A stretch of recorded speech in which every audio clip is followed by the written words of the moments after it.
எல்லாருக்கும் வணக்கங்க. எல்லாரும் எப்படி இருக்கிறீங்க? நாங்கள் ரொம்ப நல்லா இருக்கோம். என்னோட சேனலை சப்ஸ்கிரைப் பண்ண எல்லாருக்கும் ரொம்ப ரொம்ப நன்றி.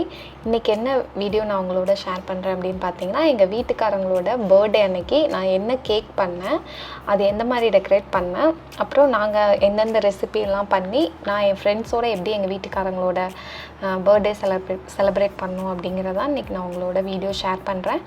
வாங்க பார்க்கலாம். எங்கள் வீட்டுக்காரங்களுக்கு ரொம்ப ரொம்ப பிடிச்ச கேக் வந்து LECHES கேக்கு. ஸோ அதை அன்றைக்கி பண்ணலாம் அப்படின்னு சொல்லிட்டு அது பண்ண ஸ்டார்ட் பண்ணேன் காலையிலேயே.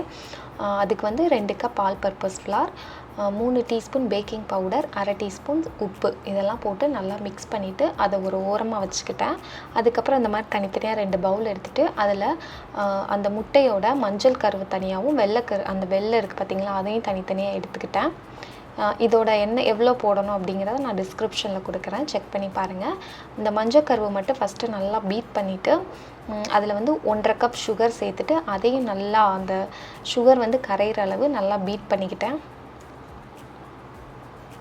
இந்த மாதிரி கொஞ்சம் நல்லா கரைஞ்சதும் அப்புறம் அதில் வந்து ஒரு 3/4 கப் பால், 1 டேபிள் ஸ்பூன் வெண்ணிலா எசன்ஸ் போட்டுட்டு அதையும் நல்லா மிக்ஸ் பண்ணிக்கிட்டேன். இப்போ இதை எடுத்து ஓரமாக வச்சுட்டு அடுத்து அந்த வெள்ளைக்கரு தனியாக வச்சுருக்கோம் பார்த்திங்களா, அதையும் நல்லா நுர வர அளவுக்கு நல்லா பீட் பண்ணிக்கிட்டேன். இது கொஞ்சம் 2 நிமிஷம் பீட் பண்ணதுக்கப்புறம் ஒரு 1/2 கப் சுகர் சேர்த்துட்டு மொத்தம் 2 கப் சுகர், நான் அதில் 1/2 கப் சேர்த்தேன், இதில் ஒரு 1/2 கப் சுகர் சேர்த்துட்டு இந்த மாதிரி வர நல்லா பீட் பண்ணிக்கணும். பீட் பண்ணதுக்கப்புறமா கொஞ்சம் மாவு சேர்த்துட்டு நம்ம அந்த மஞ்சக்கருவை மிக்ஸ் பண்ணி வச்சுருக்கோம் இல்லையா, அதில் கொஞ்சம் மாவு சேர்த்துட்டு அதை ஃபஸ்ட்டு மிக்ஸ் பண்ணிக்கிட்டேன். அப்புறம் அதை நல்லா மிக்ஸ் பண்ணதுக்கப்புறமா இந்த வெள்ளைக்கருவையும் சேர்த்துட்டு இதையும் அது ஒரு பார்ட்டு இது ஒரு பார்ட்டு சேர்த்து நல்லா மிக்ஸ் பண்ணி எடுத்துக்கிட்டேன்.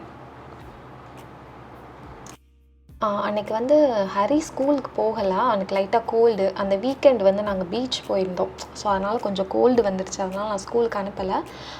இப்போ கோல்டு லைட்டாக வந்தாலுமே ஸ்கூலுக்கு அடுத்து போகும்போது நம்ம கோவிட் டெஸ்ட் எடுத்துகிட்டு தான் போகணும். அதனால் ஒரு 2 நாள் இருக்கட்டும், இருமல் வந்துக்கிட்டே இருந்தது கண்டினியூஸாக, அதனால் நாங்கள் அனுப்பலை. அன்றைக்கி வீட்டில் தான் இருந்தான்.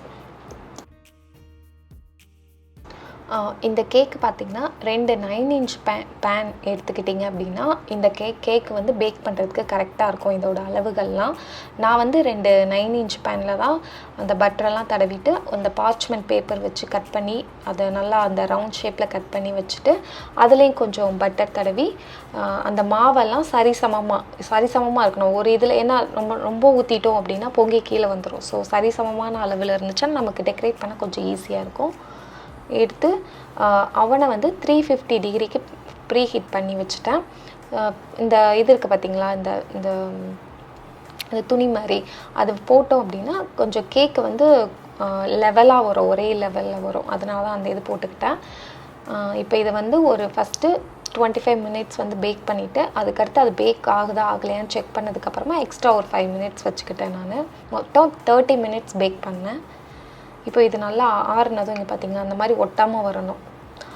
இது நல்லா ஆறுனதுக்கப்புறமா ஆறட்டும் அப்படின்னு ஓரமாக வச்சுக்கிட்டேன். அதுக்கு முன்னாடி நம்ம வந்து அதில் மிக்ஸ் பண்ணுறதுக்கு அந்த பால் வந்து ரெடி பண்ணணும். அதில் 1 கப் நம்ம நார்மலாக வீட்டில் யூஸ் பண்ணுற பால், 1 கப் விப்பிங் க்ரீம் இருக்குது பார்த்திங்களா அது, அப்புறம் ஒரு கேன் ஃபுல்லாக அந்த condensed milk, 1 teaspoon vanilla essence, இதை 3ஐயும் நல்லா மிக்ஸ் பண்ணிக்கணும்.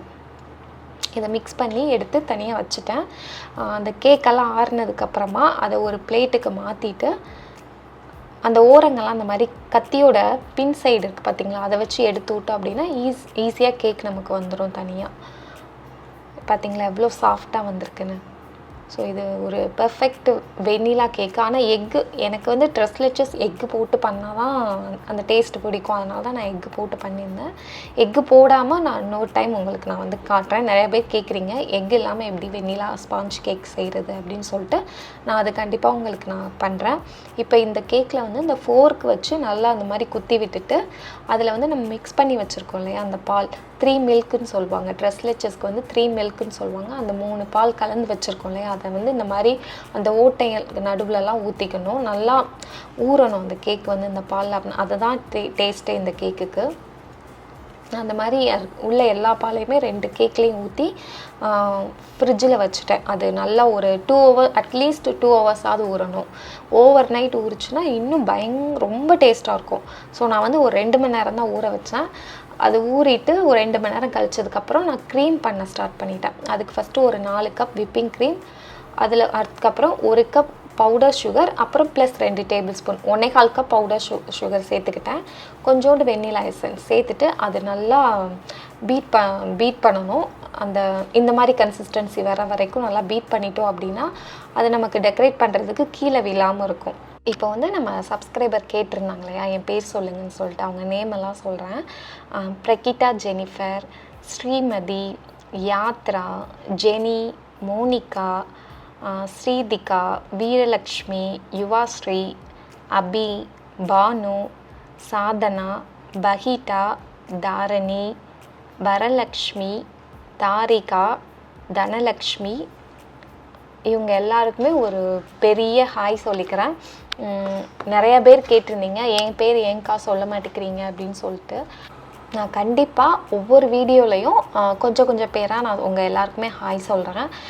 அநேகமாக நம்ம சேனலை பார்த்து நிறைய பேர் புதுசாக யாருக்காவது குழந்தை பிறந்துச்சு அப்படின்னா அவங்களுக்கு வந்து அந்த பேர் வைக்கிறதுக்கெலாம் ஈஸியாக இருக்கும்னு நினைக்கிறேன். அழகான நல்ல பேர்லாம் நிறையா பேர் சொல்கிறீங்க நீங்கள். நிறைய பேர் வந்து எங்கள் வீட்டுக்காரங்களோட பர்த்டே நான் போஸ்ட் போட்டிருந்தேன். அதுக்கு வந்து நிறைய பேர் விஷ் பண்ணியிருந்தீங்க. எல்லாருக்குமே நான் ரிப்ளை பண்ணியிருக்கிறேன். சப்போஸ் நான் யாருக்காவது ரிப்ளை பண்ணலை அப்படின்னா ரொம்ப சாரி. விஷ் பண்ண எல்லாருக்குமே ரொம்ப நன்றி. எங்கள் வீட்டுக்காரங்களுக்கும் ரொம்ப அது பெரிய ஒரு சந்தோஷம். ஏன்னா இவ்வளோ பேர் வந்து அவரோட பர்த்டே என்றைக்குமே விஷ் பண்ணதே இல்லை, இதான் ஃபஸ்ட் டைம் அப்படின்னு சொல்லி என்கிட்ட சொல்லிகிட்டு இருந்தாங்க. அவங்களும் ரொம்ப ஹாப்பியாக இருந்தாங்க உங்கள் விஷஸ்லாம் பார்த்துட்டு. இப்போ இந்த கேக் பார்த்திங்கன்னா இது வந்து ஒரு ரவுண்டு ஃபுல்லாக இது க்ரெம் கோட் அப்படின்னு சொல்லுவாங்க. லைட்டாக வந்து இந்த மாதிரி ஃபுல்லாக நம்ம க்ரீமெல்லாம் அப்ளை பண்ணிவிட்டு இது ஒரு 1/2 அன் ஹவர் நம்ம ஃப்ரிட்ஜில் வச்சிடணும். ஸோ ஃப்ரிட்ஜில் வச்சுட்டு அந்த கேப்பில் வந்துட்டு அன்றைக்கி வந்து நைட்டு டின்னர் வந்து நான் என் ஃப்ரெண்ட்ஸ் எல்லாம் வீட்டுக்கு கூப்பிட்ருந்தோம் இந்த பர்த்டே செலிப்ரேஷனுக்கு. ஸோ அதுக்காக நான் வந்து சன்னா மசாலாவும் பன்னீர் பட்டர் மசாலாவும் பண்ணேன். பராத்தா வந்து வெளியே வாங்கிக்கலாம் அப்படின்னு சொல்லிட்டு கிரேவி மட்டும் பண்ணி வச்சுருந்தேன். ஏன்னா அன்றைக்கி ஹரிக்கு வேறு லைட்டாக உடம்பு சரியில்லையா, அதனால் எந்த வேலையுமே ஓடலை. நான் வெறும் கேக் மட்டும் பண்ணிவிட்டு ஈவினிங் டின்னருக்கு வந்து இந்த மாதிரி 2 கிரேவி மட்டும் பண்ணி வச்சிடலாம் அப்படின்னு சொல்லிட்டு பண்ணேன். ஸோ நான் இதை ஆல்ரெடி போஸ்ட் பண்ணியிருக்கேன், அதனால் அந்த ரெசிபிஸ் வந்து நான் டீட்டெயிலாக காட்டலை. நான் லிங்க் வந்து டிஸ்கிரிப்ஷனில் கொடுக்குறேன், நீங்கள் செக் பண்ணி பாருங்கள். இப்போ இந்த கேக் வந்து பார்த்திங்கன்னா க்ரெம் கோட்டு கொடுத்து ஒரு 1/2 அன் ஹவர் ஃப்ரிட்ஜில் வச்சுட்டு எடுத்ததும் அதுக்கப்புறம் அது மேலே ஒரு கோட்டிங் வந்து இந்த மாதிரி விப்பிங் க்ரீம் நம்ம ஃப்ராஸ்டிங் பண்ணி வச்சுருக்கோம் இல்லையா, அந்த இதை வச்சு இன்னொரு கோட்டிங் கொடுத்துட்டு அது ஃபுல்லாக ஒரே லெவலாக அந்த மாதிரி ஸ்க்ராப்பர்னு சொல்லுவாங்க, அதை வச்சு நல்லா இழுத்து விட்டுக்கிட்டேன். ஆக்சுவலாக ட்ரெஸ்லெச்சஸ் கேக்குக்கு ரொம்ப டெக்கரேஷன்லாம் நீங்கள் கடையில் பார்த்தீங்கன்னா இருக்காது. வெறும் வந்து அந்த ஒயிட் விப்பிங் க்ரீம் வச்சு டெக்கரேட் பண்ணிவிட்டு அது மேலே ஸ்ட்ராபெரி அண்ட் பைனாப்பிள் மட்டும் வச்சுருப்பாங்க. நான் வந்து எங்கள் வீட்டுக்காரங்களுக்கு வந்து இந்த கலர் டீல் கலர் சொல்லுவாங்க, இந்த கலர் ரொம்ப பிடிக்கும். ஸோ அதை வச்சு சும்மா ரோஸாக போட்டுடலாம் அப்படின்னு சொல்லிட்டு அந்த ரோஸ் டெக்கரேஷன் மட்டும் நான் கொடுத்துருந்தேன். அந்த ட்ரெஸ்லெச்சஸ் கேக் பார்த்திங்கன்னா இது அந்த மெக்சிகோன்னு ஒரு கண்ட்ரி இருக்குது பார்த்திங்களா, அங்கே வந்து இது ரொம்ப ஃபேமஸ். நாங்கள் டெக்ஸாஸ் பக்கத்தில் தான் மெக்சிகோ இருக்குது, அதனால் இந்த டெக்ஸாஸ் ஃபுல்லாக அந்த ட்ரெஸ்லெச்சஸ் கேக் வந்து நல்லாவே கிடைக்கும். எங்கள் வீட்டுக்காரங்களுக்கு இது ரொம்ப பிடிக்கும். ட்ரெஸ்லெச்சஸ்லேயே நிறையா ஃப்ளேவர் பண்ணுவாங்க, காஃபி, சாக்லேட், இது ஸ்ட்ராபெரி, அந்த மாதிரி நிறையா ஃப்ளேவர் பண்ணுவாங்க. எங்கள் வீட்டுக்காரங்களுக்கு ரொம்ப பிடிச்சது, எங்கள் வீட்டுக்காரங்க இல்லை எனக்கு, அப்புறம் எங்கள் ஃப்ரெண்ட்ஸ் குரூப் எல்லாருக்குமே இந்த ட்ரெஸ்லெச்சஸ் கேக் ரொம்ப பிடிக்கும். எங்கள் 2 பேருக்கும் பிடிச்சது வந்து பார்த்திங்கன்னா இந்த காஃபி ஃப்ளேவரும் இந்த நார்மல் ஒரிஜினல் ட்ரெஸ்லெச்சஸ் ஃப்ளேவரும் தான் ரொம்ப பிடிக்கும். இது கண்டிப்பாக ட்ரை பண்ணி பாருங்கள் நீங்கள், ரொம்பவே நல்லாயிருக்கும்.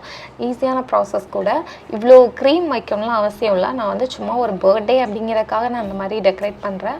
இதுக்கு வந்து வெறும் நீங்கள் ஒயிட் க்ரீம் மட்டும் பண்ணிவிட்டு சும்மா மேலே அப்ளை பண்ணிவிட்டு வச்சுட்டா போதும், அதுவே நல்லா டேஸ்ட்டாக இருக்கும். இதுக்கு வந்து அந்த கேக்கு வந்து எவ்வளோ நேரம் ஊறுது அப்படிங்கிற, அந்த பாலில் வந்து நல்லா ஊறுது அப்படிங்கிறது தான் அதோட டேஸ்ட்டே இருக்குது. ஸோ கண்டிப்பாக ட்ரை பண்ணி பாருங்கள்.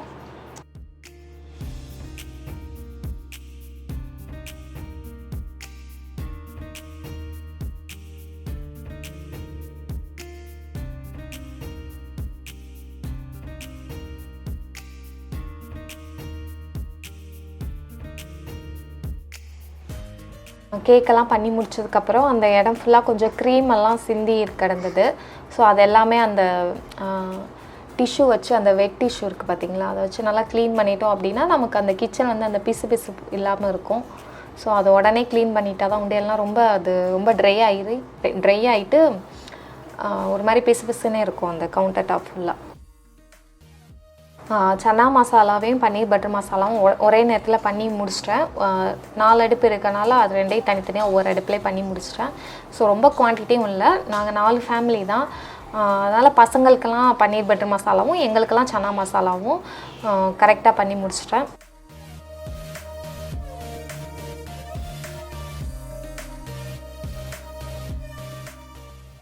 ஃபஸ்ட்டு வந்துட்டு பூரி போடலாம் அப்படின்னு தான் பிளான் பண்ணியிருந்தோம்.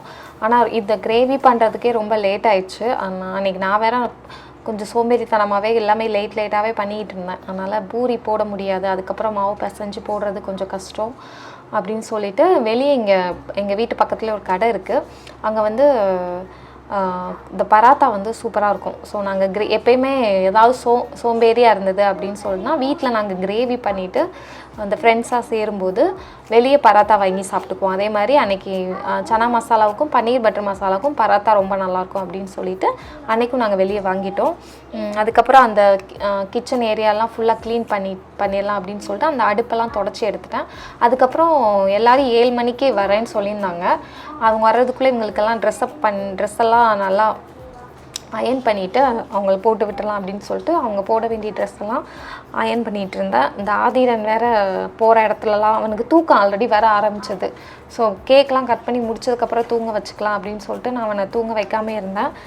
அவனும் சரி வந்து பக்கத்தில் உட்காந்துக்கிட்டே கொஞ்சம் அயன் பண்ணுறதுக்கு இடையில துணியை பிடிச்சி இழுத்துக்கிட்டே இருந்தான்.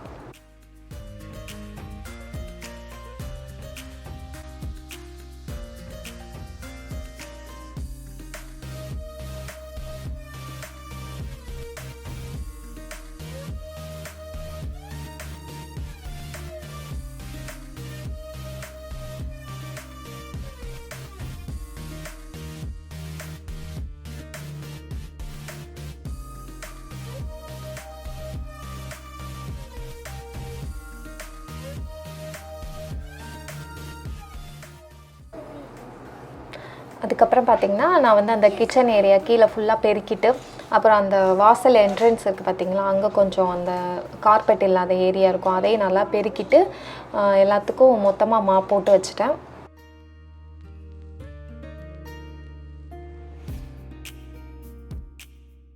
அப்புறம் ஃப்ரெண்ட்ஸ் வந்து ஒவ்வொரு ஃபேமிலியாக வந்தாங்க. வந்ததுக்கப்புறமா ஃபஸ்ட்டு கேக் கட் பண்ணிடுவோம். நாங்கள் கேக் கட் பண்ணிவிட்டு அதுக்கப்புறம் சாப்பிட்டுட்டு கேக் சாப்பிடுவோம். அதே மாதிரி ஃபஸ்ட்டு அப்படியே கேக் கட் பண்ணிவிட்டு ஃபோட்டோஸ்லாம் எடுத்துகிட்டு அந்த குட்டி பசங்கள்லாம் எங்கள் வீட்டுக்காரங்களுக்கு வந்து கார்டு மாதிரி எழுதி கொடுத்து நிறையா டிசைன்லாம் பண்ணி கொண்டு வந்திருந்தாங்க. அதெல்லாம் அவங்களுக்கு கிஃப்டாக கொடுத்துட்டு நல்லா என்ஜாய் பண்ணோம்.